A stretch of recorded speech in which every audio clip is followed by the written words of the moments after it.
करुणालयम् नमामि भगवत्पादम् श्रीवल्लभं लोकवल्लभम्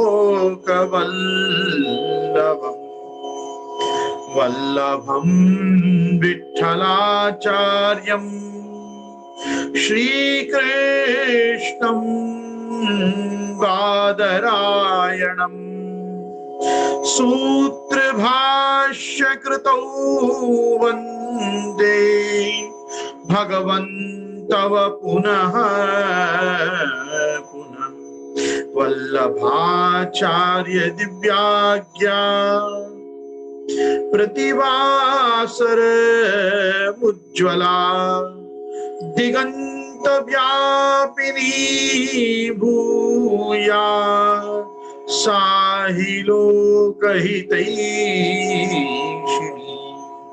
सर्वदेश दशाकाले अव्याहत पराक्रमा वल्लभाचार्य दिव्याज्ञा वर्धताम् अभिवर्धताम् नत्वा श्रीवल्लभाचार्यान् पुष्टिमार्गोपदेशकान् विठ्ठलेशान् गुरुन् स्तौमि बालकृष्णम् अप्रभुम् श्रीकृष्णाय नमः। श्री गुरुभ्यो नमः। उपस्थित समस्त प्रियजन वाल्लभीयजन वैष्णवजन, मैं गोस्वामी गोविंद राय आपका हमारे जूमांतर्गत सत्संग सदन में फेसबुक एवं यूट्यूब पे विद्यमान सभी सत्संगियों का मैं खूब खूब स्वागत करता हूं। आज हमारे यहाँ हमारी श्री वल्लभ वंश परंपरा में श्री काका वल्लभ जी का उत्सव, श्रीनाथ जी के घर में अन्य सभी उत्सव महोत्सव वर्षोत्सव के संगमंता ये हमारे पूर्वज श्री काका वल्लभ जी, श्रीमद आचार्य चरण, श्री प्रभु चरण श्री गुसाई जी, श्री गिरधर जी के द्वितीय पुत्र श्री दामोदर जी के पुत्र श्री विठ्ठलेश राय जी और विठ्ठलेश राय जी टिपारा वाले उनके पुत्र श्री काका वल्लभ जी, ये श्रीमद आचार्य चरण से 6वीं पीढ़ी पर ये आचार्य विद्यमान हैं। ये श्री काका वल्लभ जी जिस समय इनके भतीजे श्री दामोदर जी श्रीनाथ जी को ब्रज में से मेवाड़ पधरा के लेकर आए और सिंहाड़ देश को जब नाथद्वारा में परिणित किया, उस समय पर काका वल्लभ जी भी संघ के बालकों में एक वयस्क बालक के रूप में श्री हरिराय महाप्रभु के संग आप भी रहे हैं। और कहने का मेरा तात्पर्य यह है कि श्री काका वल्लभ जी के 52 वचनामृत संप्रदाय में अति प्रसिद्ध हैं।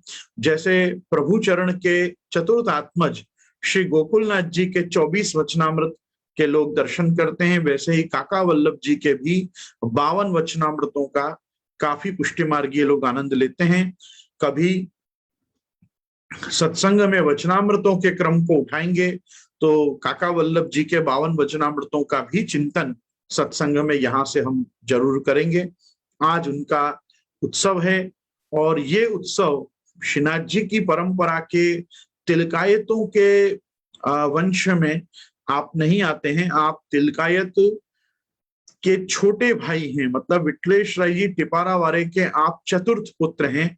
और काका वल्लभ जी के ही वंश में हमारा घर भी आता है। काका वल्लभ जी के पुत्र श्री गोकुलनाथ जी के पुत्र श्री मथुरानाथ जी के पुत्र श्री गोवर्धनेश जी, उनके पुत्र श्री जीवनजी तात जी, श्री जीवनलाल जी महाराज के श्री सनातन धर्म संरक्षक ऐसे नित्य लीला गोस्वामी 1008 श्री गोकुलनाथ जी तात जी महाराज, और गोकुलनाथ जी महाराज के आत्मज श्रीमन माधव राय जी महाराज का मैं पौत्र गोस्वामी 108 श्री नीरज कुमार जी महाराज श्री का आत्मज, ऐसा मैं गोस्वामी गोविंद राय, मैं महाप्रभु जी से 14वीं पीढ़ी पर हूं। और आज हम जिनका उत्सव श्री ठाकुर जी में हमने मनाया वो 6वीं पीढ़ी के श्री महाप्रभु जी की परंपरा के आचार्य रहे।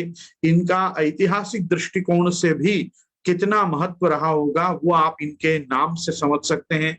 ऐसे तो आपका नाम श्री वल्लभ जी महाराज ही है, लेकिन संप्रदाय में आपकी प्रसिद्धि और लोकप्रियता काका के नाम से ही है, क्योंकि इनके भतीजे तिलकायत महाराज श्री दामोदर जी इनको काका वल्लभ कहकर ही संबोधित करते, तो काका वल्लभ जी के नाम से ही आपकी प्रसिद्धि हुई। तो हम भी आज उनका उत्सव आज ठाकुर जी में मना। इन दिनों बाल लीला की प्रधानता तो चल ही रही है।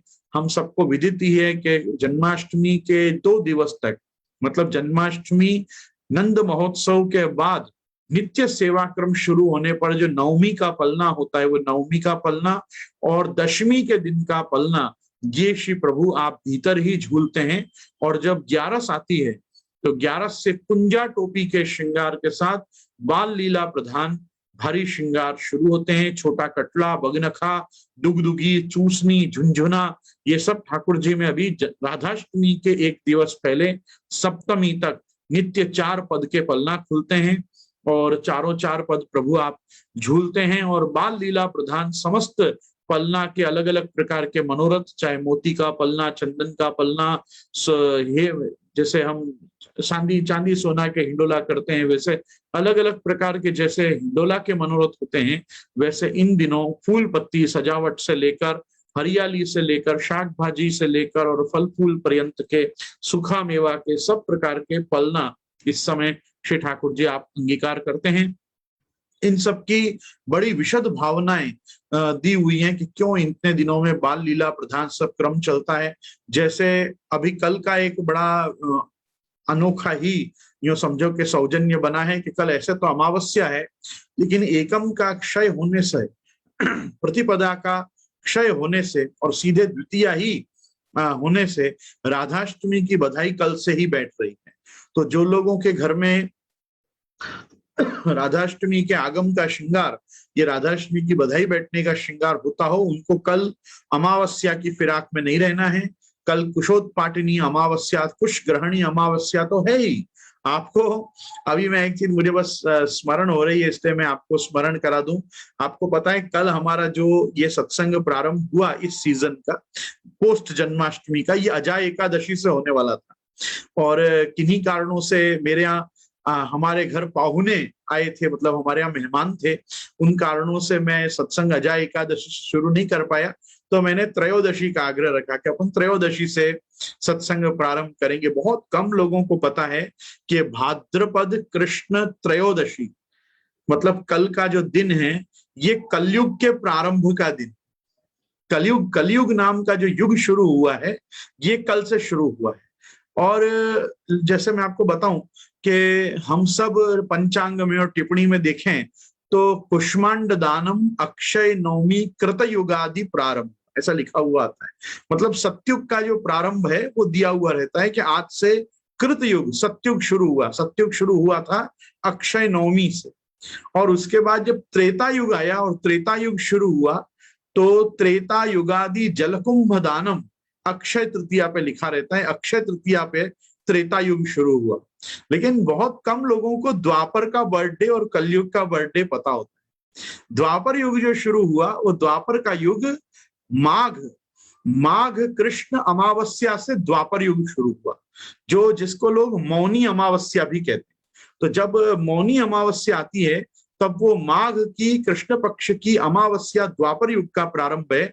और कल जो हमारा दिवस गया भाद्रपद कृष्ण त्रयोदशी का, ये कलयुग के प्रारंभ का दिन है। और मैं ये बात खास इसलिए कह रहा हूं कि भागवत जी ने ऐसा निर्णय हमें दिया है कि कृते यध्यायतो विष्णु त्रेतायाम यजतो मखैहि द्वापरे परिचर्याम च कलौ तद हरि कीर्तना। जब सत्युग था तो ध्यान मात्र से प्रसन्न होकर परमात्मा हमको प्राप्त होते थे, और त्रेता युग आया तब यज्ञ याग आदि के अनुष्ठानों के द्वारा, बड़े बड़े मख यज्ञ के द्वारा हमको भगवत प्राप्ति होती थी। जब द्वापर का युग आया तो द्वापर में तो भगवान साक्षात पूर्ण पुरुषोत्तम आप कृष्णावतार लेकर प्रकट हुए।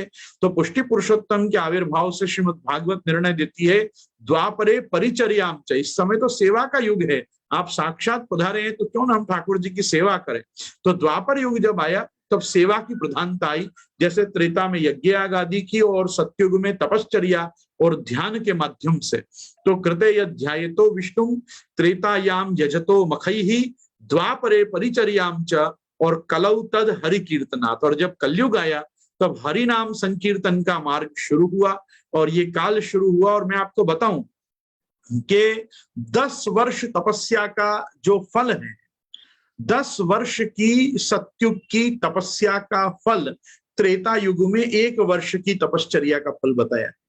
और त्रेता युग में 1 वर्ष जो व्यक्ति तपश्चर्या करे तो उसको 1 महीने मात्र करने से द्वापर में फल उसका मिलता है। द्वापर युग में अगर कोई तप करे, ध्यान करे, तो उसको 1 महीने में 1 वर्ष त्रेता युग में किए हुए ध्यान का फल मिलता है। और उसी प्रकार आपने अगर 1 मास तक ध्यान, नाम संकीर्तन, प्रभु का आराधन, कोई प्रकार से तपश्चर्या यदि द्वापर में आपने जो 1 महीना 1 मास पर्यंत की है, उसका आपको 1 दिन में कलयुग फल देता है। कलयुग इतना महाफलदायी ये एक युग है कि इसमें कितने कम से कम साधन यदि आप करो तो कम से कम साधनों में भी आपको भगवत प्राप्ति का ये कलयुग आपको आश्वासन देता है। और आप आश्चर्य देखो कि सतयुग में लोगों के पास 10 वर्ष तपश्चर्या करने का समय था, त्रेता में लोगों के पास 1 वर्ष तपश्चर्या करने का समय था, द्वापर में लोगों के पास 1 मास पर्यंत उनको तप करने का समय था, लेकिन आज 24 घंटा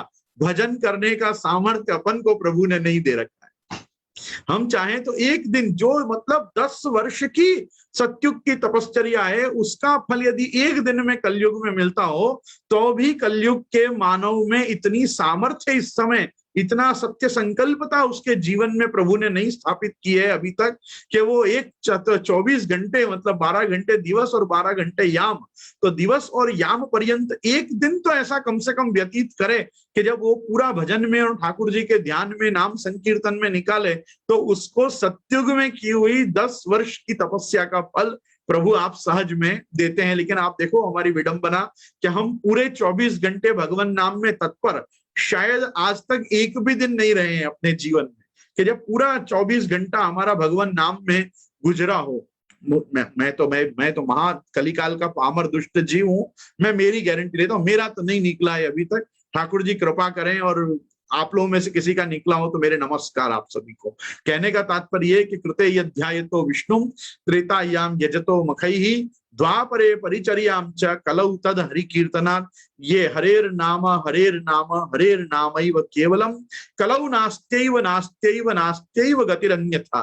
कलिकाल में तो और कोई प्रकार से कोई उपाय है ही नहीं भगवत प्राप्ति का। सब सर्वोपरि जो सहज सुलभ उपाय है वो है भगवान नाम संकीर्तन का। इसीलिए कहते हैं कि पूजात कोटि गुणम स्तोत्रम, स्तोत्रात कोटि गुणो जप, जपात कोटि गुणम गानम, गानात परतरो ही न।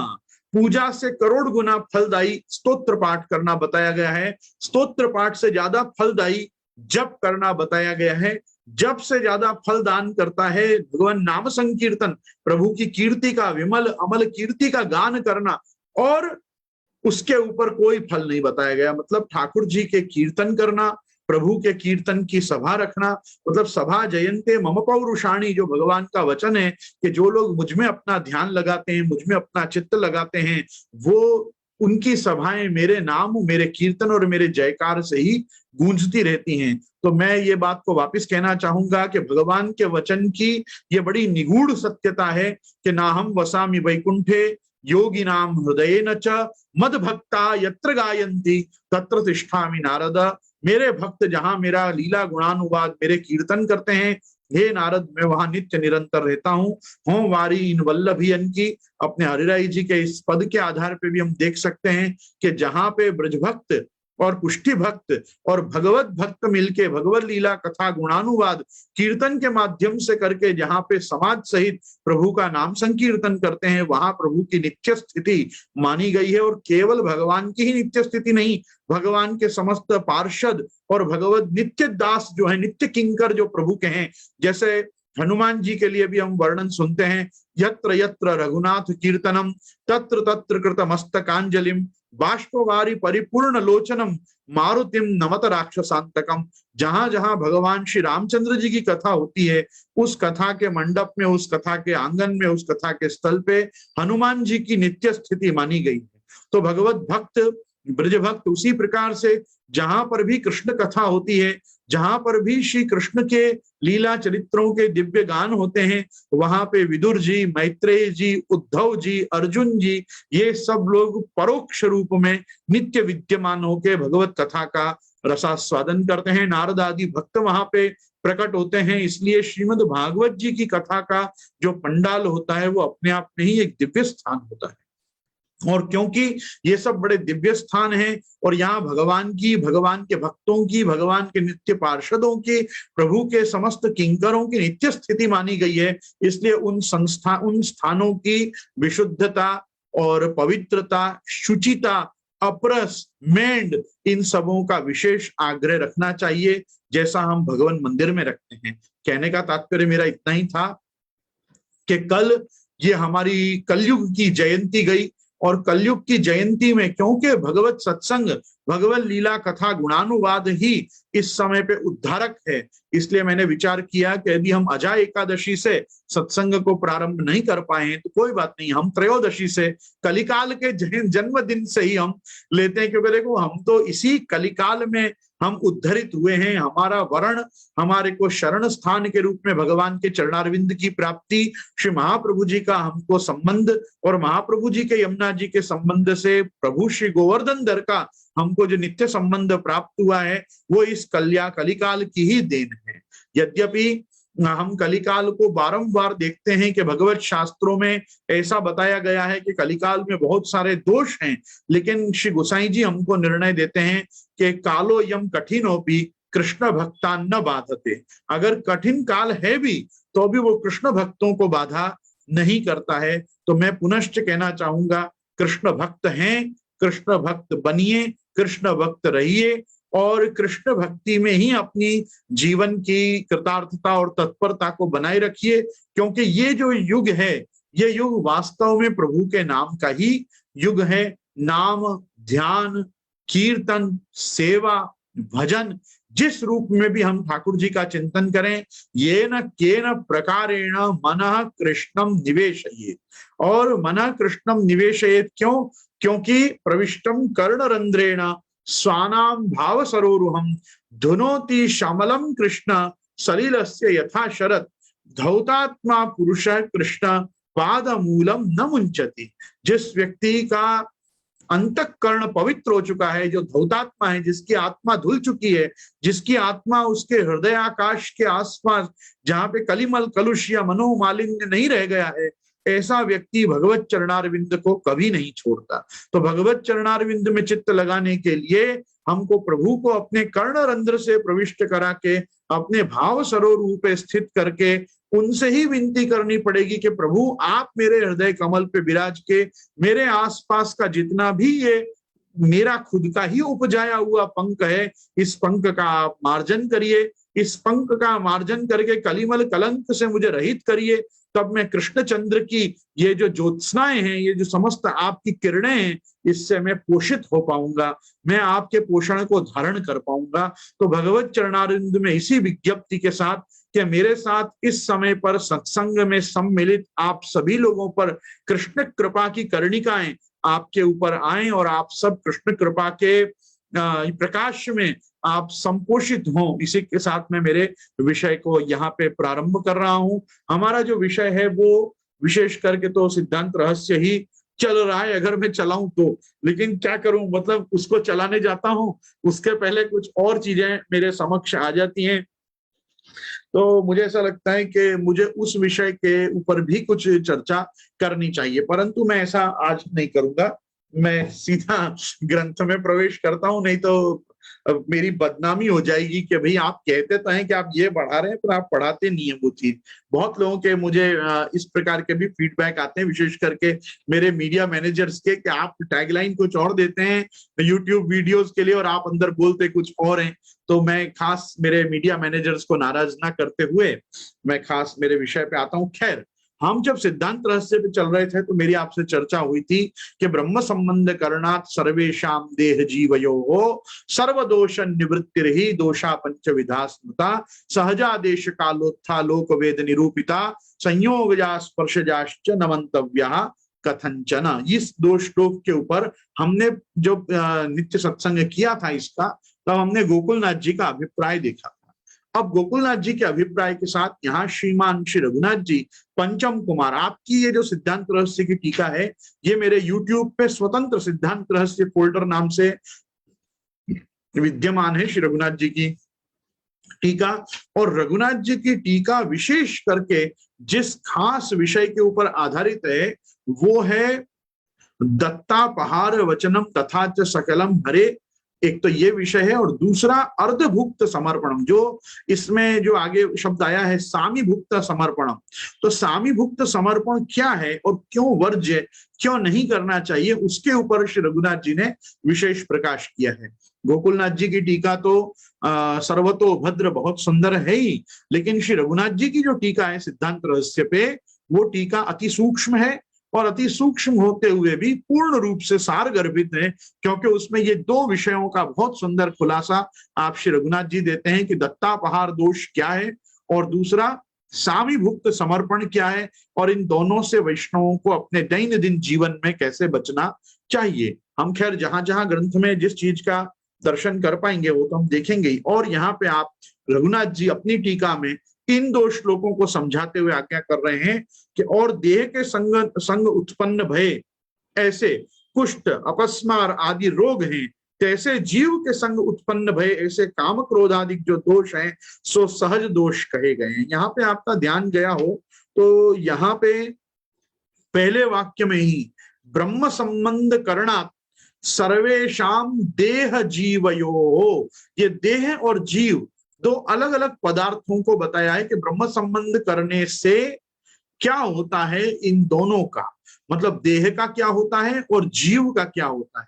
मैं पुनश्च कहना चाहूंगा कि द्वासुपर्णा सयुजा सखाया समानम वृक्षे परिशस्व जाते, ये जो श्रुति है, और जो दूसरा श्रीमद् भागवत जी में भी जो अलग अलग स्थान पे एका यनौसौ द्विफल त्रिमूल चतुरस पंचविध षणात्मा सप्तत्वगष्टा विटपो नवाक्षो दशच्छदी द्विखगो यादि वृक्ष, ये जो दोनों श्लोक हैं, एक श्रीमद् भागवत में गर्भस्तुति का दूसरा या तीसरा श्लोक है, और जो पहले मैंने आपको श्रुति सुनाई कि ये पहली हमने जो श्रुति डिस्कस की आपस में कि समानम वृक्षे परिशस्व जाते, ये समानम वृक्षे परिशस्व जाते जो पूरा एक रूपक के रूप में श्रुति हमको एक्सप्लेन करती है कि क्या चीज है। एक हम सबको नहीं भूलना चाहिए कि ये जो हमारा देह है, ये जो हमारा शरीर है, ये एक वृक्ष है, और इस वृक्ष के ऊपर द्वासुपर्णा, दो सुपर्ण पक्षी बैठे हुए हैं।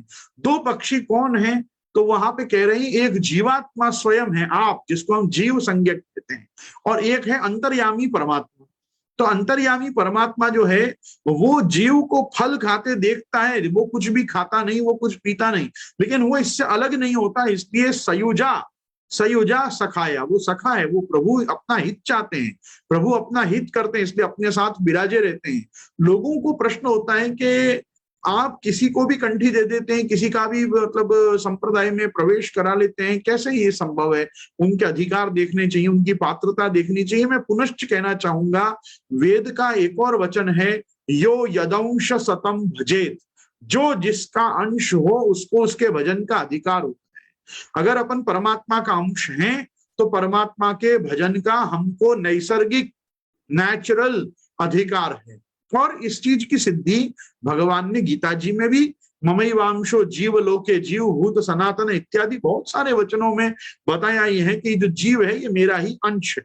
तो एक जीव भगवान का अंश होते हुए भी अंशी परमात्मा प्रत्यगात्मा धीर लोगों को ये पता होता है कि किस प्रकार से अंतर्यामी होके अपना नियमन करने के लिए प्रभु आप अंदर विराजते हैं।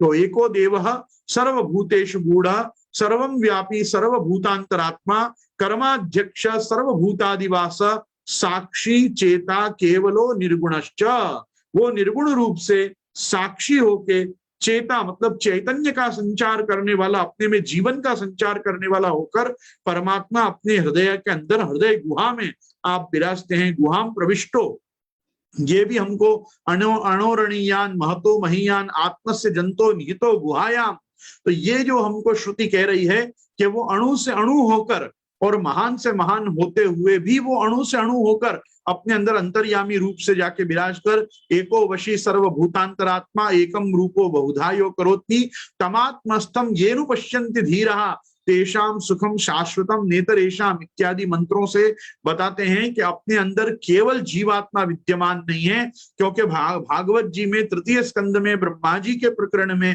भगवान ने ये चीज का भी खुलासा किया है, अहम आत्मात्मनाम धाता पृष्ठत सन प्रेयसामपि अतो मयि रतिम कुर्या देहा विर्यते प्रिय।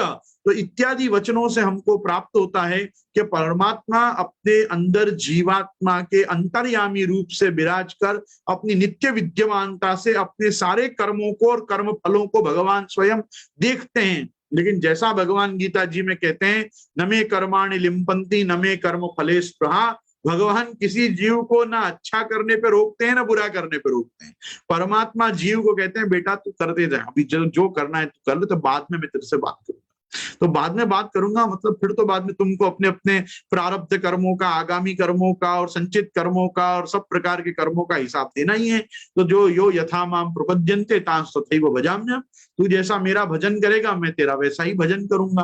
तो जिस प्रकार से जो जीव जिस कर्म में प्रवृत्त हो जाता है उस कर्म को साक्षी होकर परमात्मा देखते रहते हैं, कुछ बोलते नहीं।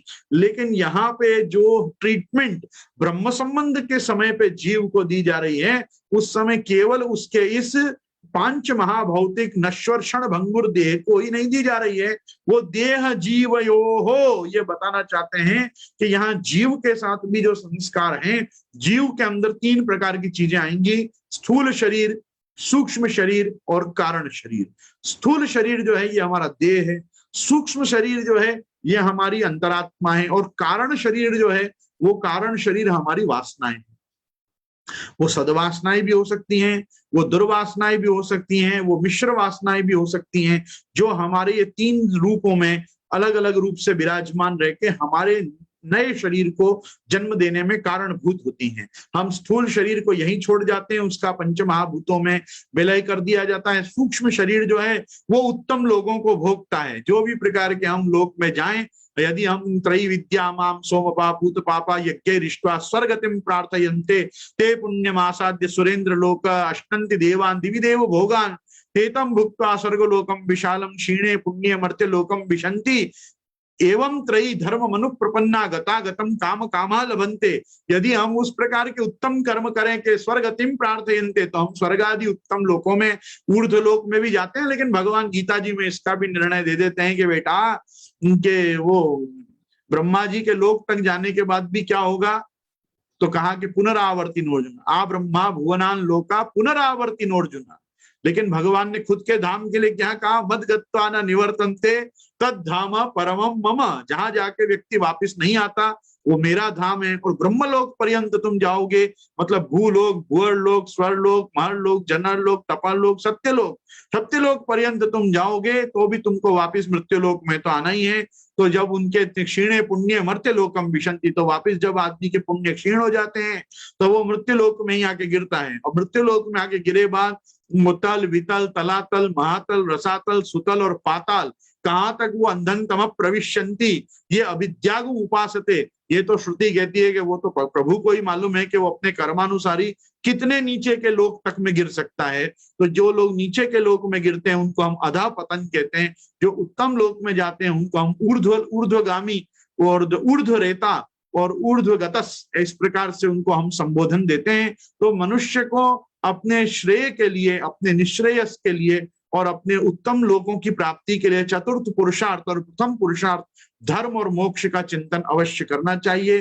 धर्म पुरुषार्थ का साधन और मोक्ष पुरुषार्थ का संचय करने से ही व्यक्ति उत्तम लोगों को प्राप्त होता है। उत्तम लोगों में प्राप्त जाने का भावना इसीलिए रखनी चाहिए क्योंकि स्वर्ग कामो यजेत विष्णु। यद्यपि विष्णु का यजन करने से मोक्ष ही मिलता है, लेकिन फिर भी वेद ने आज्ञा की है कि स्वर्ग काम हो यजेत विष्णु। अगर स्वर्ग की कामना हो तो विष्णु का यजन करना चाहिए। लेकिन मैं तो कहता हूं भागवत जी ने जो हमको निर्णय दिया है, अकामा सर्व कामो वा मोक्ष कामा उदारदी तीव्रेण भक्ति योगे न यजेत पुरुषम परम। कोई कामना हो कि कोई कामना ना हो या सब चीजों की कामना हो, तीव्र भक्ति योग के द्वारा परम पुरुष परमात्मा श्री कृष्ण की भक्ति ही करनी चाहिए। क्योंकि जन्मांतर सहस्त्रेषु तपो ज्ञान समाधिना नराणाम क्षीण पापानाम कृष्ण भक्ति प्रजायते। जन्मांतर के सहस्त्रों जन्म के तप ज्ञान और समाधि के द्वारा जब हमारे यूं समझो कि सारे कलमश, हमारे सारे पाप क्षीण होते हैं, सारे अपराध हमारे धुल जाते हैं, तब जाके किसी जन्म में कृष्ण भक्ति प्रजायते, तब हमारे अंदर कृष्ण भक्ति आती है। और कृष्ण भक्ति का हमको यदि सौलभ्य प्राप्त हुआ हो तो सौलभ्य चूड़ामणि मान के उसको धारण करके रखना चाहिए। कृष्ण भक्ति का हमको और वर्धन करने का प्रयास करना चाहिए। इसी कृष्ण भक्ति को पुष्टि मार्गीय पद्धत्यानुसार श्रीमद आचार्य चरण प्रोक्त विधि से किस प्रकार से सेवा मार्ग का अनुसरण करके हमको कृष्ण भक्ति करनी, इसका उपदेश करने के लिए ही जो संस्कार है वो ब्रह्म संबंध है। वो ब्रह्म संबंध जो है वो केवल देह का नहीं है, वो देह का भी है और जीव का भी है। तो यहाँ जीव का जो संस्कार है वो किस प्रकार से है, तो हर चीज को दो प्रकार से बताएंगे। देह जीवयो हो, तो पहले यहाँ समझा रहे हैं कि जो हमारे जन्म के साथ कुष्ठ, अपस्मार आदि जो दैहिक संबंधी रोगों के साथ जो मनुष्य जन्म लेता है वो उसका सहज दोष है। उसी के साथ जैसे काम क्रोधादिक दोष हैं, ये भी जीव मात्र में सहज दोष हैं। यद्यपि भगवान ने गीता जी में तो साधक को सुस्पष्टतया कहा, ये त्रिविधम नरकस्येदम द्वारम नाशमयात्मना कामम क्रोधम च लोभम च तस्माद एतत्त्रयम् त्यजेत। काम क्रोध और लोभ रूपी ये तीनों नरक के सुपर एक्सप्रेस हाईवे हैं, इनको त्याग देना चाहिए। ये द्वार खुलता है तो आदमी सीधे नरक में ही जाके गिरता है। और आचार्य चरण हमको स्पष्ट बताते हैं कि नरके न भवे पातक किंतु हीनेषु जायते। अपने यहाँ तो और बुरी परिस्थिति हो जाती है, नरकगामी तो मनुष्य नहीं होता, लेकिन उसको हीन योनि में जन्म लेना पड़ता है। वापिस अपने को भगवत सेवोपयोगी देह नहीं मिलती। तो भगवत सेवोपयोगी देह जिनको मिली हो, जिनके देह का ब्रह्म संबंध रूपी संस्कार हुआ हो, उनके जीव को भी इस चीज का ध्यान रखना चाहिए कि षड दोषा पुरुषेणेह हातव्या भूतिमिच्छता निद्रा तंद्रा भयम क्रोध आलस्यम दीर्घसूत्रता और ईर्ष्य घृणी असंतुष्ट क्रोधग्नो नित्य शंकिता पर भाग्योपजीवी च षडेते दुख भागिना। 6 दोषों को जितने जल्दी हम छोड़ सकें, उसी प्रकार से काम, क्रोध, लोभ, मोह, मद, मात्सर्य, इन 6 गुणों का मनुष्य को नियंत्रण करके त्याग करना चाहिए। अपनी द्वारा, इंद्रियों द्वारा इन सब प्रकार की वृत्तियों को रोकना, इसको दमन कहा गया है। और इन वृत्तियों का अपने हृदय में, हृदयाकाश में, अंतःकरण में उदित ही नहीं होना, उसको शमन कहा गया है। तो इसी को शास्त्र में योगादि मार्गों में शम दम नियम कहा गया है कि जो यम और नियम का पालन, मतलब शम और दम का जो पालन करते हैं, उसमें पहले इंद्रियों का दमन और फिर अपनी वासनाओं का शमन, ये दोनों चीज जब साधक करता है तब जाके उसके जीवन में वो शुचिता, वो पवित्रता आस पाती है जिसके लिए वो ज्ञान प्राप्त कर सके। ज्ञान प्राप्त करने से क्या होता है? ज्ञान प्राप्त करने से अपने पूर्व जन्म के संचित कर्म के समस्त संस्कार जलने लगते हैं। तो जैसे यथैधांसी समिद्धोग्नि भस्मसात कुरुतेर्जुना ज्ञानाग्नि सर्व कर्माणाम भस्मसात कुरुते तथा नहीं ज्ञानेन सदृशम पवित्रमिह विद्यते। भगवान गीता जी में आज्ञा करते हैं, ज्ञान से ज्यादा पवित्र कोई वस्तु नहीं है। उस ज्ञान को प्राप्त करने के लिए श्रद्धावान लभते ज्ञानम तत्परः संयतेन्द्रिय ज्ञानम लब्ध्वा पराम शांतिम अचिरेण आदि गच्छति। तो मैं कहना चाहूंगा तत्परः संयतेन्द्रिय, ज्ञान प्राप्ति में तत्पर रहना और संयतेन्द्रिय होना, मतलब अपनी इंद्रियों को संयम करना। श्री महाप्रभु जी भी हमको यही आज्ञा करते हैं, उपदेश करते हैं। और हमको जो गोपीनाथ प्रभु चरण ने साधन दीपिका में हमको जो भागवत धर्म का उपदेश किया है, वो भागवत धर्म का उपदेश भी यही है, स्वधर्माचरणम शक्त्या विधर्माच्च निवर्तनम इंद्रियाश्व विनिग्राह्य सर्वथा न त्यजेत त्रयम्। एष ही भागवतो धर्म श्रीमदाचार्य सम्मत। आचार्य चरण का भी जो सम्मत भागवत धर्म है वो यही है कि जितनी शक्ति हो उतना धर्म करना चाहिए, विधर्म से, परधर्म से हमको दूर रहना चाहिए और इंद्रिय रूपी अश्वों को निग्रह करके रखना चाहिए। इंद्रिय रूपी घोड़ों को यत्र तत्र सर्वत्र भागने नहीं देना चाहिए। इसीलिए मैंने कुछ दिनों पूर्व पहले एक सुभाषित बोला था, मनांसि यत्र गच्छन्ति तत्र गच्छन्ति वानराः और शास्त्राणि यत्र गच्छन्ति तत्र गच्छन्ति वै नराः। जहां मन भागता है उसके पीछे जो भागते हैं वो वानर हैं, और जहां शास्त्र चलता है, शास्त्र के पीछे जो चलते हैं वो श्रेष्ठ नर हैं। तो नर हैं कि वानर हैं, इसमें इतना ही भेद है कि जो अपने मन के पीछे भाग जाए वो वानर है, और जो शास्त्र के पीछे चले वो नर है। तो यह शास्त्र विधि मुत्सज्य वर्तते काम कारत न च श्रेयम अवाप्नोति न सुखम न पराम गतिम। जो लोग शास्त्र विधि को छोड़ के अपने मर्जी से अपना जीवन जीते हैं, न उनको इस लोक में और न परलोक में ही कहीं सुख मिलता है। तत्र शास्त्रम प्रमाणम ते कार्याकार्य व्यवस्थित ज्ञात्वा शास्त्र विधान उत्तम कर्म कर्तुर्मिहार्हसि, भगवान का वचन है। उसी कर्म के आधार पे हमको यहाँ पे इष्टम दत्तम हुतम जत्तम व्रतम यच्चात्मन प्रियम दारान सुतान ग्रहान प्राणान यत् परस्मै निवेदनम यत् करोषि यदश्नासि यत् जुहोसि ददासि यत् तपस्यसि कौन्तेय तत्कुरुष्व मदर्पणम ये तो सर्वाणि कर्माणि मयि सन्न्यस्य मत्परा अनन्येनैव योगेन मां ध्यायन्त उपासते तेषाम् अहं समुद्धर्ता मृत्यु संसार सागरात् भवामि न चिरात् पार्थम मय्यावेशित चेतसाम इत्यादि वचन हमको भगवान के मिलते हैं। मय्येव मन आधत्स्व मयि बुद्धिम निवेशय का वचन मिलता है। मद चित्ता मद गत प्राणा बोधयन्त परस्परम कथयन्तश्च माम नित्यम तुष्यन्ति च रमन्ति च और तेषामेवानुकंपार्थम अहम ज्ञानदम तम नाशयाम आत्मभावस्तो ज्ञान दीपेन भास्वता। भगवान उन्हीं को ज्ञान दीप से ज्वाजल्यमान करते हैं, उन्हीं के जीवन में ज्ञानोदय प्रभु करते हैं कि जो अपने चित्त को और अपनी बुद्धि को भगवत चरणारविंद में लगाते हैं। तो हमको शुष्क ज्ञान केवल वेदवाद रता पार्थ होके नहीं लेना है, हमको वेद में से वो ज्ञान लेना है कि जो हमको मतलब भगवान ब्रह्म काट स्नेन त्रिरन्वीक्ष मनीषया।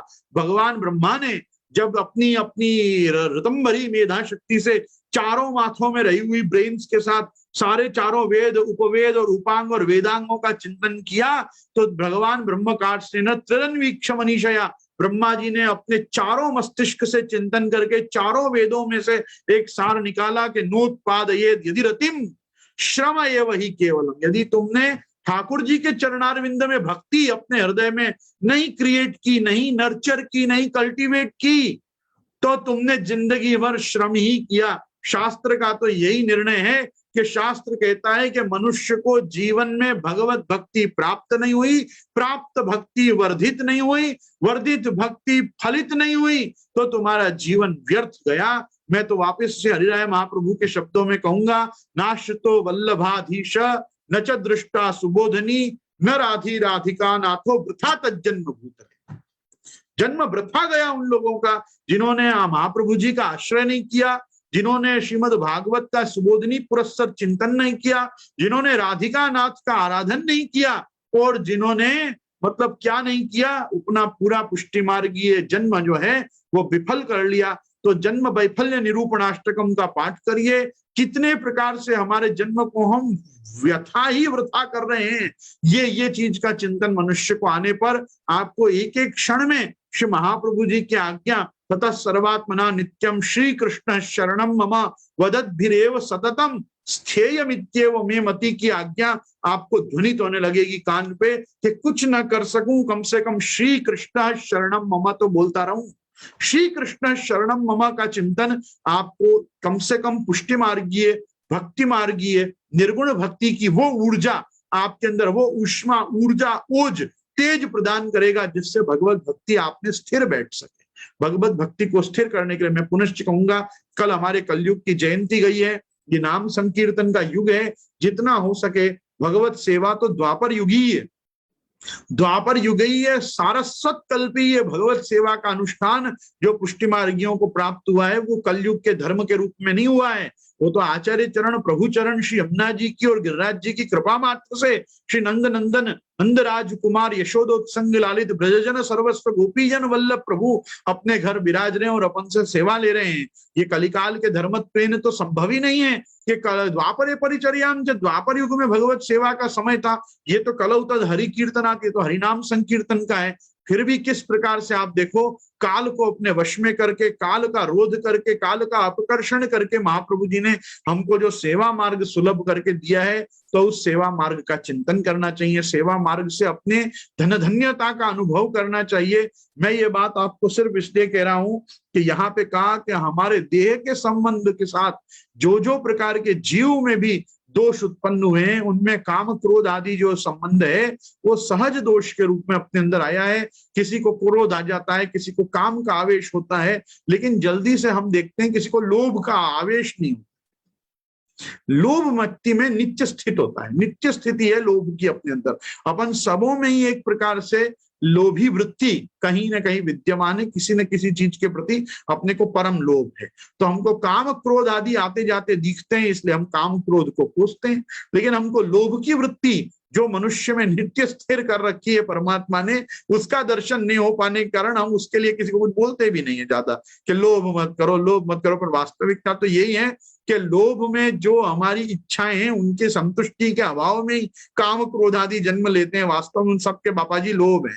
तो हमको काम क्रोध लोभ, इन तीनों में लोभ से भी उतना ही डरना चाहिए जितना हम काम क्रोध आदि को कोसते हैं या उनसे डरते हैं। खैर आजकल तो काम क्रोध से कोई नहीं डरता। इस पे मुझे बड़ा डर लगता है कि व्यक्ति की वृत्ति कैसी हो गई है कि अपने खुद के दोष भी किसी को नहीं दिखते, और किसी को दोष दर्शन करा दो तो वो आग बबूला हो जाता है। किसी को आपने बस खाली उसका दोष चिंतन करा दिया कि भाई ये तुमने गलत काम किया, तो वो तुरंत तप हो जाता है। पहले जो थे वो सब परम तप थे, भगवान के सामने बैठने वाले जो थे वो परम तप थे, अर्जुन जैसे, उद्धव जैसे। अब जो बैठे हैं वो तुरंत तप बैठे। अब आज किसी को उपदेश करोगे, कहोगे कि तुमने गलत काम किया, तो कहेगा गुरु चेंज, गुरु चेंज, इसी क्षण गुरु बदलो। ये गुरु गुस्सा हो जाते हैं। पहले गुस्सा होते थे, वही गुरु का प्रधान लक्षण होता था। सचिव वैद्य गुरु मित्र, प्रिय बोले भय आस, है ना। ये कुछ चौपाई दुआ हमने सुना है कि सचिव मित्र अरु वैद्य गुरु, सचिव मित्र अरु वैद्य गुरु, प्रिय बोले भय आस। भय आ गया जिंदगी में, वो कब जान पड़ता था? जब सचिव मतलब मंत्री, या हमारा आज की भाषा में सेक्रेटरी, जब सेक्रेटरी या मंत्री हमसे इस प्रकार से मीठा बोलने लग जाए, मित्र, आपका मित्र आपसे एकदम मीठी मीठी बातें करने लग जाए, वो आपको टोके नहीं। वैद्य, आपका वैद्य आपको कुपथ्य करने से न रोके, आपको पथ्य पे रहने की सलाह ना दे और कहे जो करना है करो, ये बस दवाई ले लेना, तो आप समझो कि आपके जीवन में और भयाक्रांत होने का समय आ चुका है। और उसी प्रकार से गुरु, गुरु भी प्रिय बोले भय आस। गुरु अगर आपसे बहुत प्रिय बोले, नहीं बहु सारू छे, बहु सारू તમે કરો છો, તમને खूब खूब आशीर्वाद, अरे तुम्हारा जेवा भगवती कोई नहीं भाई, वाह वाह શું વાત છે, समझ लो कि व्यक्ति का बिगाड़ शुरू हो गया। अब हम जैसे लोग बोल देते हैं तो हम लोगों के प्रोफाइल को ही चेंज कर दिया जाता है, हटा दो इनको भाई, इसलिए से हम अब आजकल किस खुद बोलते भी जाता है। खैर यहाँ पे ये सब भी सहज दोष है, या हमारे में भी सहज दोष आए कि हम आजकल किसी को कुछ नहीं बोलते। हमारे पितृचरण हमसे इस बात पे नाराज रहते हैं कभी कभी। वो कहते हैं तुम समझाते क्यों नहीं हो, तुम कहते क्यों नहीं हो। कहते हैं ये सब समझ से परे हैं। हमारे पितृचरण तो एक एक व्यक्ति के ऊपर ध्यान देते हैं कि उसको पुष्टि मार्गीय पद्धति से चरण स्पर्श करना आता है कि नहीं आता, नहीं तो उसको चरण स्पर्श करना, दंडवत करना, प्रणाम करना भी उसको सिखाते हैं। उतना समय आप उसमें इन्वेस्ट करते हैं कृपा करके जीव के ऊपर। वह हम लोगों की वृत्ति कैसी हो गई है, अब इतना सिखा लिया अभी भी नहीं सीखा तो क्या सिखाना, छोड़ो। तो वो जो एक है, ये सब हमारे में भी अब सहज दोष आ रहे हैं। ये सब सहज दोष की भी निवृत्ति जरूरी है। यहाँ कह रहे हैं और मगध तथा म्लेच्छादिकन के देश में तीर्थ यात्रा के सिवाय जाएं तो फिर ही संस्कार करनो पड़े, ऐसे धर्मशास्त्र में लिखो है, सो ये देशोत्थ दोष कहे जाएं। अब देखो यहाँ ये देशोत्थ दोष जो है, ये देशोत्थ दोष को लेके मुझे एक क्षण व्यतीत करना पड़ेगा, और वो इसी प्रकार से व्यतीत करना पड़ेगा कि यहाँ पे जो इनने ये जो मगध आदि और मरुद देश और मगध देश आदि सब बताए, अंग बंग कलिंग आदि या किरात, हूण, आंध्र, पुलिंद, पुलकस, आबीर, कंक, यवन, इनके जो देश बताए हैं या इनकी जो जातियां बताई हैं, इनके संबंध, संसर्ग, इनके पास रहने, इनके साथ खान पान करने, ये सब करने से दोष बताया है धर्मशास्त्रों में। ये देश से उत्थित होने वाला दोष है। अब आप देखो पुष्टि मार्गीय वैष्णव सृष्टि जो है, अब तो अधिकांश भाग में म्लेच्छ देशों में ही रह रहे। म्लेच्छ और यवन आदि देशों में ही लोग जाके बस रहे हैं। भारत से लोग बाहर जाके अपना कोई न कोई ढंग से आजीविका या उपजीविका के संसाधनों को स्थिर करने के लिए या अर्थकरी विद्या को जीने के लिए, कि जो हमने पढ़ाई की है उसको हम व्यवस्थित उसका उपयोग करें, इसके लिए देशांतर करके दूर देश में जाके जो लोग बस रहे हैं, उनकी क्या स्थिति है। उनको तो यहाँ बताया गया है कि उनका तो पुनः संस्कार करने की आवश्यकता, मतलब किसी का अगर यज्ञोपवीत हुआ है और अगर इन देशों में वो व्यक्ति गमन करे तो उसको वापस यज्ञोपवीत लेना चाहिए। संस्कार से अर्थ ये है। उसी प्रकार से जो मंत्रों की दीक्षाएं हैं, वो मंत्रों की दीक्षा भी जो है वो भी आपको वापस लेनी चाहिए यदि आप उन देशों में गमन करते हैं तो। और अब तो ये सब परिस्थिति के सामने आप स्थिति देखो कि सर्वमार्गेषु नष्टेषु कलौ च खलधर्मिणी पाखंड प्रचुरे लोके कृष्ण एव गतिर्मम म्लेच्छाक्रांतेषु देशेषु पापैक निलयेषु। अब तो पाप का निलय म्लेच्छों के आक्रांत के बाद से सर्व स्थानों में यही होने लगा है। मतलब आज आप देखोगे तो हमारे अनार्य जितने भी बंधु हैं राष्ट्र में, ये अनार्य बंधुओं के जो स्थान है, संस्थान है, उनके प्रतिष्ठान है, उनकी कॉलोनीज हैं, उनकी जो जगह हैं, उनके संबंध संसर्ग, उनके साथ आवागमन मात्र से भी परिस्थिति तो यही है। पहले तो जब ये सब धर्मशास्त्र लिखे गए थे तब यवनाक्रांत म्लेच्छाक्रांत हुआ ही कहां था। आज की स्थिति तो क्या है, तो लेकिन ऐसे समय में हमारे धर्म, हमारे संस्कार, हमारे मंत्र दीक्षाओं की, हमारी इन सब चीजों की कौन रक्षा करता है? कौन है जो हमको सन्मार्ग के पथ पे चलने में हमको सुपथ बनाए रखता है? इसका यदि आप चिंतन करोगे तो आपको एक ही वस्तु मिलेगी, अग्नि नय सुपताराये तस्मान विश्वानि देव वयुनानि विद्वान युयोज्यस्म जुहुराण मेणो भूयिष्ठान्ते नम उक्तिम विधेमा। ईशावास्योपनिषद का ये वाक्य है, अग्नि नय सुपथाराये। सुपथ सन्मार्ग दिखाने वाले अगर कोई हैं तो वो अग्नि। यस्मादस्मिन् स्थितो यत् किमपि कथमपि क्वाप्युपाहर्तुमिच्छत् यद्धा तद् गोपकेश स्ववदन कमले चारुहासे करोति। ये जो है, ये जो वाक्य है, यस्माद् अस्मिन् स्थितो, तुम कहां स्थित हो? यस्माद् अस्मिन् स्थितो यत् किमपि कथमपि क्वापि उपाहर्तुमिच्छत्। आप कहीं भी हो, कोई भी हो, कैसी भी अवस्था में हो, आप यदि चाहें कि मैं ठाकुर जी की सेवा करूं, ठाकुर जी को कुछ अरोगाऊं, तो प्रभु उस वस्तु को अपने हाथ से लेके अपने मुख कमल में पधरा के आप अरोगेंगे। ये आश्वासन गोसाई जी ने किसके प्रभाव से दिया है? ये वल्लभाष्टकम में श्री महाप्रभु जी का स्तवन करते हुए महाप्रभु जी के प्रभाव से अपने को बताया है कि महाप्रभु जी के शरणागत आत्मनिवेदित पुष्टि मार्गी जीव को देशोत्थ दोष भी नहीं लगेंगे। देशोत्त दोष का भी जो मार्जन है ये ब्रह्म संबंध के प्रभाव से होगा। और इस कारण से देह और जीवयो हो, अगर देह को देशोत्त दोष लग भी रहा है तो उसके जीव में वो विशुद्धता बनी रहेगी जिससे वो पुष्टि पुरुषोत्तम भगवान श्री कृष्ण का भजन कर सके। तो कृष्ण भजन में तत्पर, कृष्ण सेवा परायण जो व्यक्ति है उसको महाप्रभु जी के मार्ग में स्थित होने के कारण गोपी पति रति मार्गस्थत्वेन, गोसाई जी क्या शब्दावली का प्रयोग करते हैं? गोपी पति रति मार्ग प्रवर्तकाचार्य मार्गस्थत्वेन। तुमको क्यों ये सब सुलभ हो रहा है? क्योंकि गोपी पति के रति का जो ये मार्ग है, ये गोपीपति भगवान गोपिकेश के सेवा का जो ये मार्ग है, इसके प्रवर्तक जो आचार्य हैं उन श्री वल्लभ के मार्ग में स्थित होने के कारण म्लेच्छादि प्रदेशों में, यवनाक्रांत देशों में, गल्फ कंट्रीज में, इस्लामिक कंट्रीज में, क्रिश्चियन कंट्रीज में, कैथोलिक कंट्रीज में जाके बसे हुए लोग भी जो पुष्टि पुरुषोत्तम भगवान श्री कृष्ण की सेवा का अलौकिक आदि दैविक अनुष्ठान कर पा रहे हैं, वो किस कारण से कर पा रहे हैं? दो कारणों से कर पा रहे हैं। एक ब्रह्म संबंध के कारण और एक श्री महाप्रभु जी के मार्ग में होने के कारण। यदि ब्रह्म संबंध न हो और महाप्रभु जी के मार्ग में न हो तो ये कोई भी चीज हिमालय को लांघने पर और समुद्र को लांघने पर संभव ही नहीं है कि वेदादि संप्रदाय जो हैं वो आपको सत संप्रदाय ये सब कर्म करने की परमिशन ग्रांट करते हों।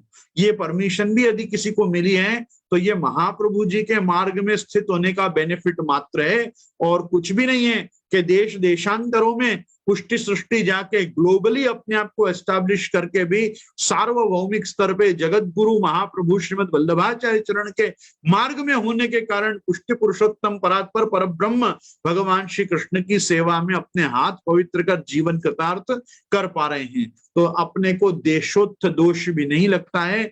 यदि हमारा ब्रह्म संबंध हुआ हो तो सहज दोष की निवृत्ति और देशोत्थ दोष की निवृत्ति, ये दो चीजें यहाँ रघुनाथ जी हमको बता रहे हैं। तो रघुनाथ जी की इस वाणी को हम देखकर आगे बढ़ते हैं। और रौद्र काल तथा कलि प्रभृति काल है, तासु धर्म की निवृत्ति रूप जो दोष हैं सो कालोत्थ दोष कहे जाए। और पतितादिकं सो संसर्ग होए सो संयोग दोष कहो जाए है। तो एक चीज समझो कि जो रौद्र काल तथा कलि प्रभृति काल हैं, ये सब जो कलिकाल आदि हैं, तो क्या कलिकाल का प्रभाव है? तो पहले बताया सर्व मार्गेषु नष्ट, कलि खल धर्मत्वात् सर्व मार्गेषु नष्टेषु। दूसरा हम सर्वोत्तम जी में भी पढ़ते हैं, कलिकाल तमश्चन्न दृष्टित्वाद विदुषामपि संप्रत्य विषयस्तस्य माहात्म्यम समबुद्धि। तो कलिकाल के तम से आच्छन्न मतलब आच्छादित ढके हुए होने के कारण विद्वानों की बुद्धि भी काम नहीं करती है। ये ऐसा समय चल रहा है कि कलिकाल के प्रभाव से बुद्धिमान विद्वान लोगों की, विदुषी और विद्वान दोनों ही प्रकार के लोगों की बुद्धि मंद पड़ चुकी है। और ये मंद बुद्धि होने के कारण इसके समय में भगवान के महात्म्य का जो लोप हो चुका है, उसके कारण भगवान के मूल स्वरूप को कोई नहीं जान पा रहा है। ये भगवान के मूल स्वरूप को नहीं जान पाना भी एक प्रकार का कालोत्थ दोष के अंतर्गत आने वाला एक है कि अयम तु युग धर्मो ही वर्तते कस्य दूषणम अतस्तु पुंडरीकाक्ष सहते निकटे स्थिता। कि भगवान भी इस समय पे कुछ करते नहीं है, बस कलयुग के जीवों को बिराजे बिराजे आप प्रभु देखते रहते हैं कि ये जीव कैसे हैं और क्यों ऐसे होते चले जा रहे हैं। अच्छा, सही बात है, ये कलिकाल के जीव हैं। इससे कलयुग में कलि धर्म खल धर्म प्रधानता होने कारण जो हैं वो दिख नहीं रहे हैं, और जो दिख रहे हैं वो है नहीं। बस इस प्रकार से जो इस समय विचरण कर रहे हैं, ये लोगों को देख के परमात्मा भी मंद मंद मुस्कुराने के अलावा और कुछ नहीं करते हैं। तो ये सब जो है ये काल संबंधित दोष बता के कहा। और पतितादिकंसो जो संसर्ग हो है वो संयोग दोष कहो जाए। पतित, पतित मतलब जो अपने आप में गिरा हुआ है। वो गिरे हुए कौन है?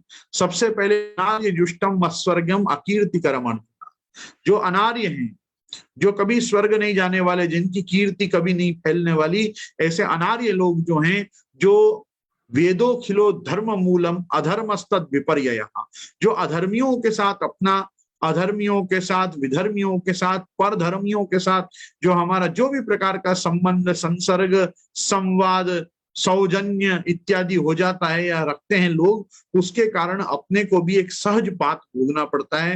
हमारे को भी सहज ही हमारे को अघ, दोष, अपराध, पाप कहीं ना कहीं तो हमारा स्पर्श करते ही हैं।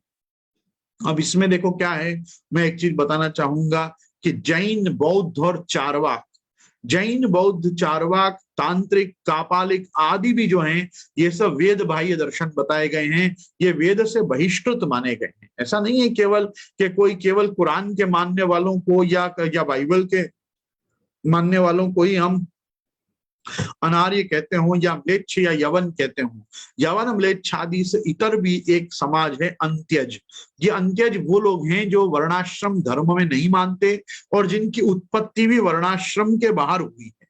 तो वर्णाश्रम धर्म में जो सवर्णिक नहीं है, ऐसे जो सवर्ण व्यवस्था का जो सम्मान हृदय से भी नहीं करते, भले जीते हों, पर जिनका सम्मान, जिनकी श्रद्धा वेद प्रवर्तित, और खरे वेद प्रवर्तित ही नहीं, अभी तो भगवान के द्वारा जो प्रवर्तित है, चातुर्वर्ण्यम मया सृष्टम गुणकर्म विभागशः, तो जो चातुर्वर्ण्यम मया सृष्टम, भगवान ने कहा मैंने इसका सृजन किया है अर्जुन, ये वर्ण व्यवस्था और आश्रम व्यवस्था मैंने दी है। तो ब्रह्मचर्य, गृहस्थ, वानप्रस्थ और संन्यास, इसको आश्रम व्यवस्था कहते हैं।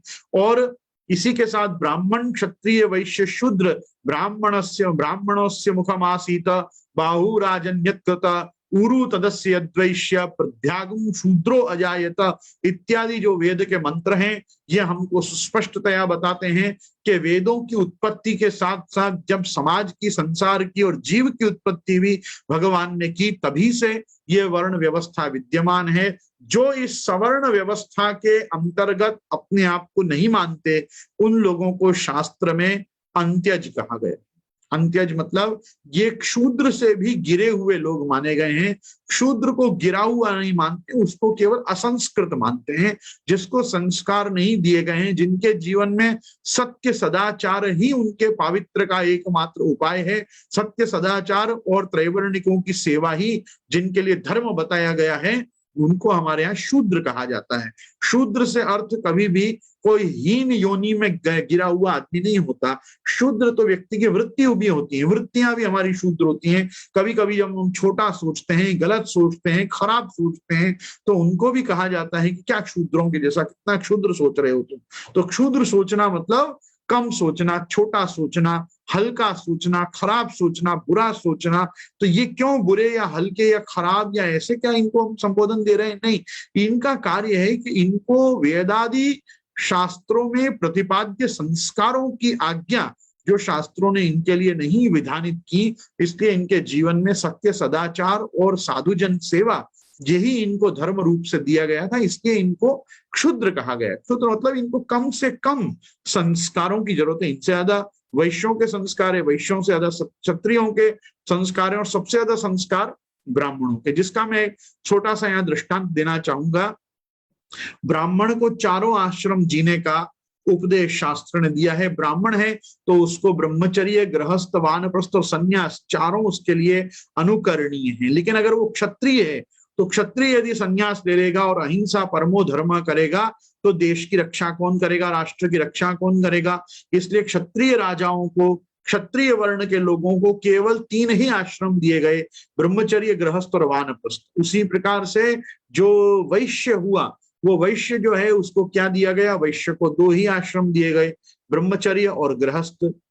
उनको वानप्रस्थ भी नहीं दिया गया वणिकों को, क्योंकि वणिक वन में चले जाएंगे तो कमा के हम ब्राह्मणों को दान कौन करेगा। क्षत्रियों को कर कौन देगा, तो क्षत्रियों को कर मिलता रहे और ब्राह्मणों को दान मिलता रहे, गौओं का प्रतिपालन हो और कृषि, गोरक्ष, वाणिज्यम, वैश्य कर्म स्वभावजम, उनके द्वारा वाणिज्य कर्म, गोरक्षा और कृषि ये सतत चलता रहे, इसलिए उनको 2 ही आश्रम दिए गए, ब्रह्मचर्य और गृहस्थ। कभी हमने नहीं सुना किसी बनिया ने संन्यास ले लिया हो। इसी प्रकार से कभी हमने नहीं सुना किसी क्षत्रिय राजा ने संन्यास लिया हो।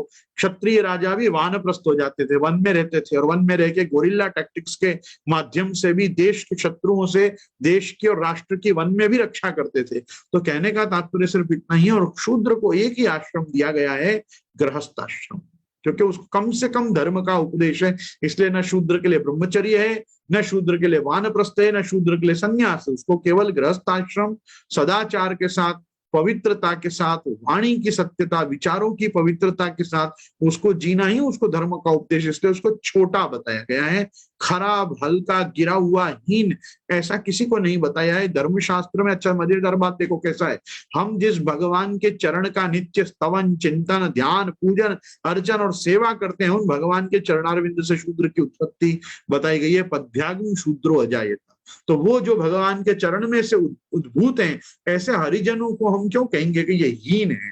वो हीन नहीं है। जैसे ब्राह्मण मुख में से उत्पन्न हुए, क्षत्रिय भुजाओं में से उत्पन्न हुए, वैश्य जो है वो उदर से लेके जंघाओं के भाग में से उत्पन्न हुए, उसी प्रकार से शूद्रों की उत्पत्ति जो है वो शास्त्र में भगवान के चरण में से बताई गई है। तो इसलिए कोई भी हमारे सनातन धर्म में कोई हीन नहीं।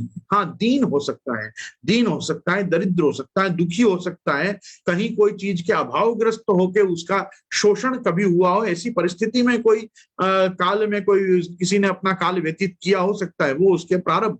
लेकिन ये चीज की विचार धारणा कि कोई किसी से सुपीरियर है और कोई किसी से इंफीरियर है, ये व्यवस्था नहीं रख के हमारे यहाँ 4 व्यवस्था 4 कैटेगरी से रखी गई हैं। तो ये कैटेगराइजेशन है, ये क्लासिफिकेशन नहीं है। तो एक चीज को समझना चाहिए, धर्म के छोटे छोटे जो स्वरूप हैं, उनकी जो परतें हैं, उनको समझना चाहिए। कितने लेयर्स को भेगी करने से एक धर्म बनता है। धर्म किसी एक प्रकार की वृत्ति या एक प्रकार की विचारधारा नहीं होता।